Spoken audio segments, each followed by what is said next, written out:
अस्सलामुअलैकुम अज़ीज़ तलबा। आज हमने जिस सबक के मशक़ी सवालात पढ़ने हैं वो है चुगलखोर। चुगलखोर सबक के मशक़ी सवालात की तरफ चलते हैं, ज़रा तवज्जो कीजिएगा।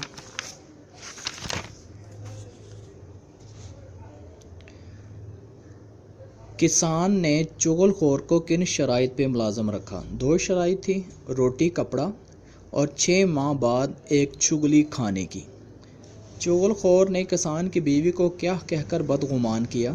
चुगलखोर ने किसान की बीवी को यह कहकर बदगुमान किया कि उसका शोहर कोड़ी हो चुका है। हर चुगलखोर किस बात को मानने से इनकार करता है? हर चुगलखोर इस बात को मानने से इनकार करता है कि वो चुगलखोर है।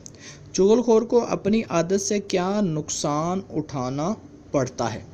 एक तो वो चुगली खाता है, तो जिसकी वजह से उसके माशरे में इज़्ज़त नहीं होती। दूसरा, कोई उसकी बात मानता नहीं है, और बाज़ औक़ात ऐसे होता है कि उसको अपनी जहाँ वो काम कर रहा था उसको अपनी नौकरी से भी हाथ धोना पड़ता है। अब अगले सफ़े में हम चलते हैं, जो उसके दीगर सवालात को देखते हैं।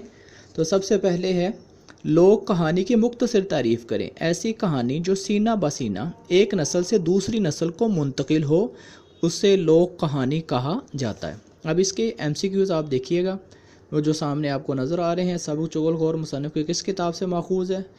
पंजाबी लोक दास्तानों से। चुगलखोर कहाँ रहता था? गाँव में। अपने गाँव को छोड़कर चुगलखोर कहाँ पहुँचा? दूसरे गाँव में।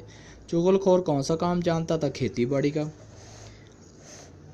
चुगलखोर को रोटी कपड़े के अलावा तनख्वाह की बजाय क्या रियायत मांगी थी? 6 माह बाद एक चुगली खाने की। चुगलखोर ने बताया कि कौड़ी का जिस्म क्या हो जाता है? नमकीन हो जाता है। चुगलखोर इसलिए नहीं मानता कि चुगलखोर है क्योंकि वो किसान के भाइयों और सालों से डरता है। चुगलखोर को चुगलखोर कहें तो वो क्या होता है? नाराज़ हो जाता है। अब इसके दीगर जो MCQs हैं वो आपको मैं गलत दुरुस्त जो हैं वो आपकी स्क्रीन पे है, वो इसको देख लीजिएगा ज़रा तवज्जो के साथ।